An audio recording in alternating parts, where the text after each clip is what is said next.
గౌరవ ముఖ్యమంత్రి గారికి, మంత్రివర్గ సహచరులకి, సభ్యులకి, గౌరవ సభ్యులకి అందరికీ నా హృదయపూర్వక నమస్కారం. ఈ తిరుమల ఈ లడ్డు మీద జరిగిన ఈ కల్తీ ఈ డిబేట్కి సంబంధించి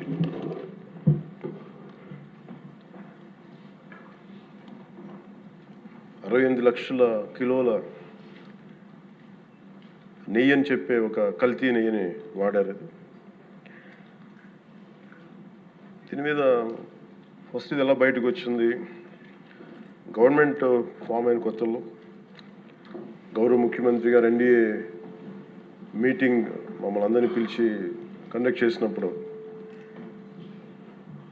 ఆ రోజు ఒక నేషనల్ డైరీ డెవలప్మెంట్ బోర్డు చేసిన రిపోర్ట్ని చదివారు. వీళ్ళు గత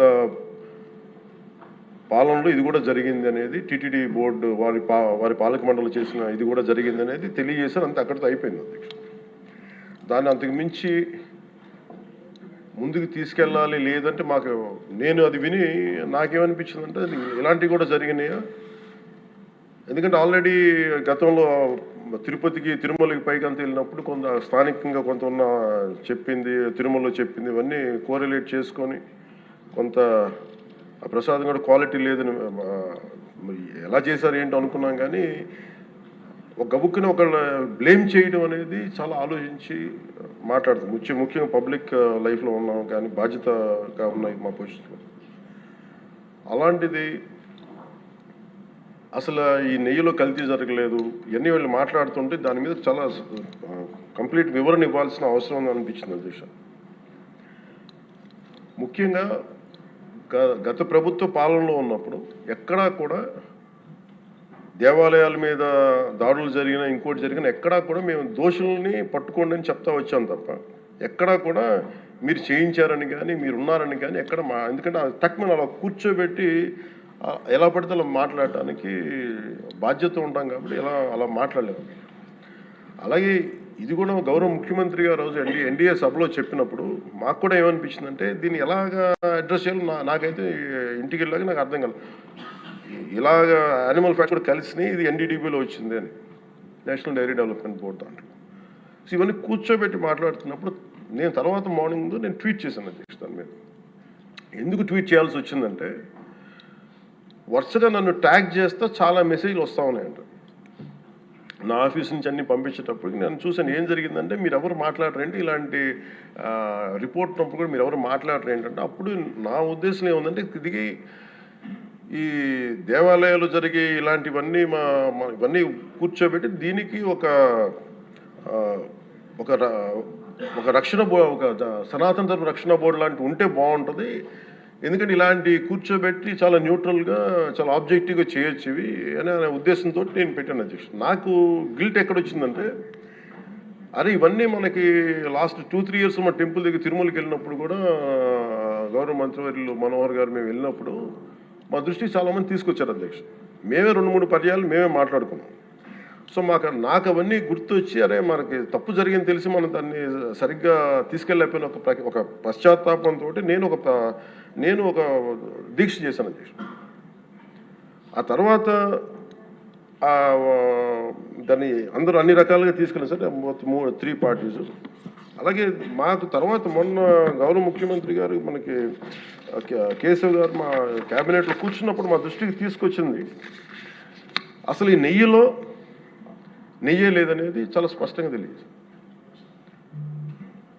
మాకేమనిపించిందంటే ఏదైనా సరే innovation is very important in life. Innovation లేకపోతే ఈ పాటికి ఒక్కొక్కరు ఒక్కొక్కలా ఇన్నోవేట్ చేస్తారు. బట్ ఈ పర్టికులర్ ఈ గత ప్రభుత్వంలో ఉన్న వ్యక్తులు వీళ్ళు అరాచకంలో ఇన్నోవేషన్ చేశారు. వీళ్ళు కల్తీలు కూడా అంటే మామూలుగా ఒక నెయ్యి కావాలంటే పాలలో నుంచే కాకుండా రసాయనాల నుంచి కూడా తీయచ్చు, మిగతా వాటి నుంచి కూడా తీయచ్చు అని చేసి చూపించారు. దానికి సంబంధించిన కంప్లీట్ ఈ సిబిఐకి ఆ రిపోర్ట్ ఇచ్చినప్పుడు ఎక్కడా కూడా నెయ్యి లేకుండా వీళ్ళు నెయ్యి తయారు చేశారని స్పష్టంగా తెలియజేశారు. ఇప్పుడు మనం ఏం మాట్లాడుతున్నాం వీళ్ళందరితో అంటే ఎక్కడా కూడా ఈ సభసాక్షిగా చెప్తున్నాను, ఇది ప్రజలకు కూడా తెలియాలి, ఎక్కడా కూడా గత ప్రభుత్వం తాలూకు హెడ్ చేసిన వ్యక్తి చేశారని ఎక్కడ కూడా నేను ప్రత్యేకించి మాట్లాడాను. నేనేం చెప్తాను, టీటీడీ పాలక మండలి బాధ్యత ఇది. మీరు కూర్చోబెట్టి మీరు బాధ్యత తీసుకొని వాళ్ళ పార్టీ ఆ ప్రభుత్వం స్థాపించినప్పుడు వాళ్ళ నియమించిన పాలక మండలి వాళ్ళు చేసిన తప్పులకి సింపుల్ ఏం చేయాలి అధ్యక్ష, ఒక ఇంటర్వ్యూలో కూడా నన్ను అడిగితే నేనేం చెప్పానంటే, you mean to say you going to blame the person who headed the last government అంటే, my intention is not that. My intention is always to say that who did this, who are the perpetrators. A perpetrators is more or less they are the TTD board.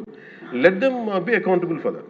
ఎక్కడ కూడా నేను ఈ వ్యక్తి గురించి మేము మాట్లాడలేదు, ఎందుకంటే డైరెక్ట్గా ఇన్వాల్వ్మెంట్ ఉందని మనం చెప్పట్లేదు అది, ఎందుకంటే వాళ్ళు నియమించిన బోర్డు ఇది. కానీ వాళ్ళు ఏం చేస్తున్నారు అక్కడ కూర్చోబెట్టి, ఎక్కడా కూడా సింపుల్గా ఏం చేయాలి దీక్ష, నిజంగా నేనేం చెప్పాను ఆ ఇంటర్వ్యూలో కూడా, ఆయనే తప్పు, నాకు సంబంధం లేదు, మేము పలానా టీటీడీ బోర్డు చేసింది ఇది, ఆ టీటీడీ బోర్డు మీద మీరు నిష్పక్షపాతంగా ఒక కమిటీ వేయండి, ఆ దోషులు శిక్ష పడేలా చేయండి, వాట్ ఎవర్ దాని అవుట్కమ్ ఏముంటుందో దాన్ని బయట పెట్టండి, ఇంత సింపుల్గా తేల్చేయచ్చు. వాళ్ళు వెనకెందుకు వేసుకొస్తున్నారు నాకు ఈ రోజుకి నాకు అర్థం కాదు. ఈ రోజుకి వెనకేసుకు రావాల్సిన అవసరం లేదు. వెరీ క్లియర్ కట్ రిపోర్ట్ ఇచ్చింది. ఇందులో కంప్లీట్గా అసలు నెయ్యి లేకుండా వీళ్ళు నెయ్యి తయారు చేశారు కనుక, రసాయనాలతోటి పామ్ ఆయిల్ తోటి వీటన్నిటితో బేస్ చేసుకొని నెయ్యి లేకుండా నెయ్యి తయారు చేశారు. It's very clear cut, it's evident. ఇప్పుడు ఎందుకు ఇంత డిస్కషన్ అవుతుంది అధ్యక్ష, మనందరం కూర్చోబెట్టి ఇంత సభా సమయాన్ని ప్రజలకు ఇవ్వాల్సింది కేవలం తిరుపతి లడ్డు గురించి ఎందుకు మాట్లాడాల్సి వస్తుందంటే, వాళ్ళు నిజంగా కనుక ఉప్పేసుకుని ఉంటే కల్తీ జరిగింది, దానికి తగ్గ లా ఏం కోర్స్ యాక్షన్ ఏం తీసుకోవాలో తీసేసుకుని అయిపోతుంటే, దానికి ఎవరైతే పర్పెట్రేటర్స్ ఉన్నారో వాళ్ళకి ఆ శిక్షగా వెళ్ళిపోతారు.